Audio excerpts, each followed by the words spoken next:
Good morning, motivators. For the last 6 weeks since getting on Vancouver Island, I've been doing about 4 or 5 times a week for only about 5 minutes a time, cold water swimming.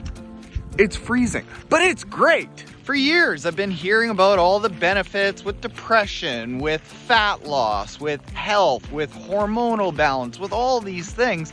And I've tried cold showers and I've tried cold baths, but none of it ever stuck until now. Also, Gracie's back there just giving the world the business. She wouldn't have done that in the shower.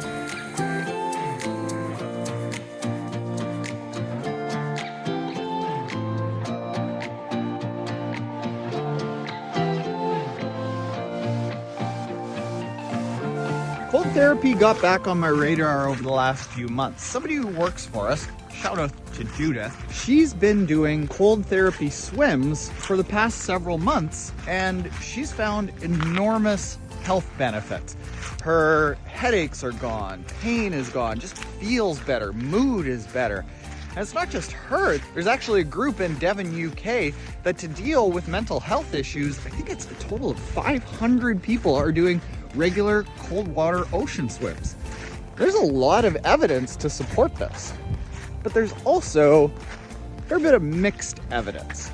So let's say you're maybe suffering from a little bit of weight gain, or maybe some mood issues, or maybe you're just feeling a little bit ill, perhaps a little bit of pain, things like that. The theory with cold exposure is that it might be able to help with all these things, that it ends up affecting quite a number of things. Let me buzz through a few studies to show you what I mean about the evidence being a little bit mixed depending on what you're thinking about using cold water immersion for. I'll spare you reading out every single title and just show you the title, and you can Google that exact title if you want to dive into the study yourself. This first one found our data suggests that lower thermal comfort state in the winter swimmers compared with controls. They saw exactly what I've been seeing. By doing cold water immersion, you weren't as cold as often. Makes total sense, because the idea of cold water immersion is that it teaches your body how to warm itself up a little bit better.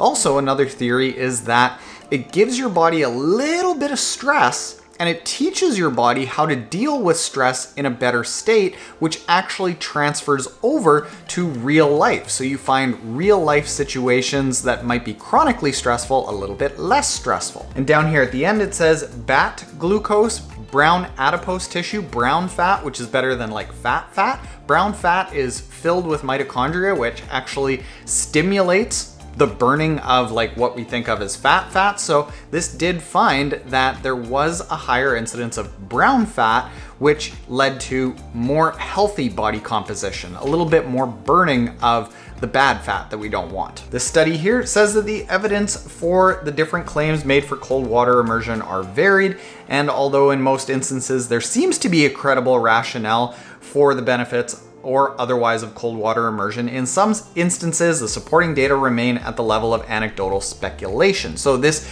was a meta-analysis showing that it's not super clear one way or another, and there seems to be a positive indication of the effects of cold water immersion, but it's not like just drop dead, yes, absolutely, it's going to be beneficial. This study here compared cryotherapy, which is super expensive, to cold water immersion, and this found that cold water immersion elicited generally a greater physiological effect compared with partial body cryotherapy, while both interventions are more effective than control in reducing DOMS, muscle soreness. So this is saying that both cryotherapy and cold water immersion reduce the likelihood of sore muscles in the females that they used in this study, but the cold water immersion was better, which I think is fantastic news, because cryotherapy tends to be really painful and really expensive if you're doing it regularly.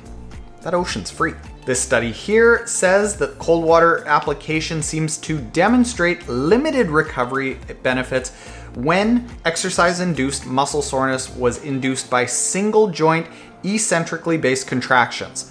So when you are looking at reducing muscle soreness from like doing bicep curls or something like that, cold water immersion didn't really do this. Went on to say that, in contrast, cold water immersion seems more effective in ameliorating effects of exercise-induced muscle damage induced by whole body prolonged endurance intermittent based exercise modalities. This is great for us endurance athletes because it's saying that cold water immersion has a better effect on more whole body endurance exercise that we do. But then there is this issue where some people are saying, no, you absolutely don't want to do cold water therapy after a workout because you need that inflammatory response or you're not going to get your gains. And depending on how close to your exercise you do the cold water immersion, you might totally lose your gains.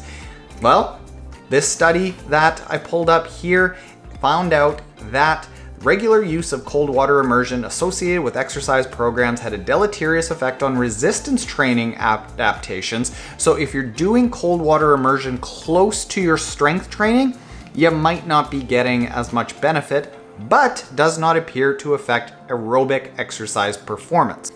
Again, great for all of us endurance athletes to know that we don't have to fuss so much about having cold water immersion close to an endurance training effect.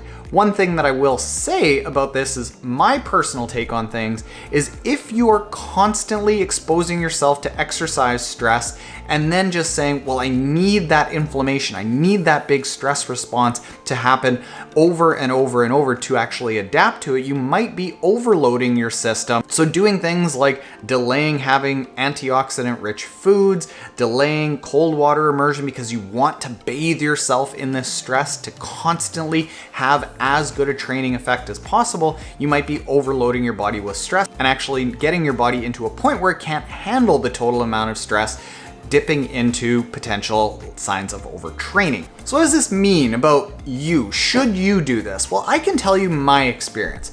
I started going in because I've been having bouts of depression over the last couple of years, and I was finding that when it was 25 degrees, I was so hot. When it was 17 degrees, I was so cold. I was feeling tired more often than normal. Was that due to the depression or was that due to overtraining? You don't know, but you do know that thermogenesis, your body's ability to regulate its core temperature, takes a huge amount of energy. So if it isn't finely tuned and it isn't really well adapted to it, you're going to be tired and you're going to be cold and hot more often than the average person. So I started doing this and went in for just probably about 40 seconds, time number one. I can tell you that time number one and time number today, they're equally crappy during the first walkout. It's not pleasant ever during that first walkout. But what I've learned going into this is that if you can get rid of that as quickly as possible, get your body in up to the neck, get that, but then just override your body's want to panic with just going, instantly the endorphins kick in and it actually becomes quite pleasant, almost euphoric when you get it. So that first time was 40 seconds. Now I'm up to probably 5 to 7 minutes and it feels great. Did I notice any significant benefits that were like ripping phone books apart and a new human? Not really. Did I notice that I lost a ton of weight? No, but I'm super busy getting the house set up and not training a whole lot besides just maintenance mode, and I haven't actually really put on any weight. There were some days that I went, damn, I'm actually not looking too bad here. So is that helping with it? Maybe. A very significant thing that I've noticed is I'm not as cold as often. I'm not as hot as often. My temperature fluctuations aren't as serious. And one of the biggest things that I can say for sure that I've experienced is a euphoric, happy feeling after I get out of the water.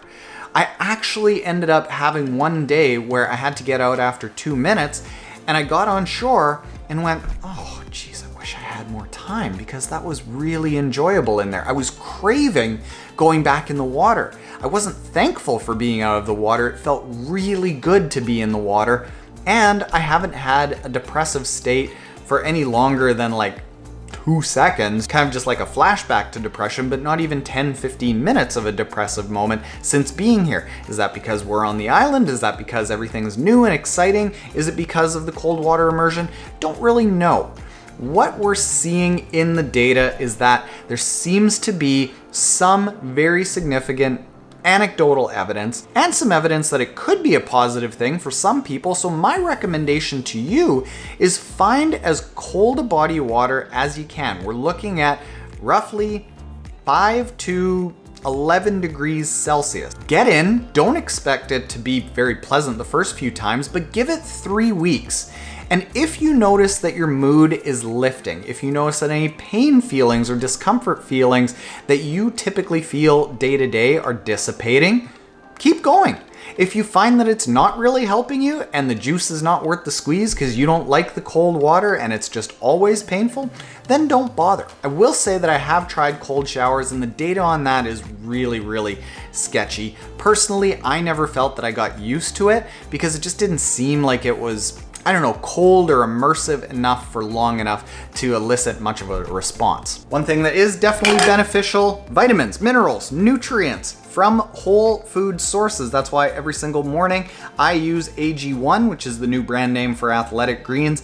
This video is brought to you by Athletic Greens, and if you go to athleticgreens.com/Taren, you can get yourself a free year's supply of vitamin D and 5 free travel packages with your first purchase of Athletic Greens. And I use that as a daily replacement for a multivitamin because it's made with real foods and it's much easier for your body to absorb. So thanks for watching this video. Thanks to Athletic Greens for sponsoring the video, and later, motivators. Stay chilly, my friends.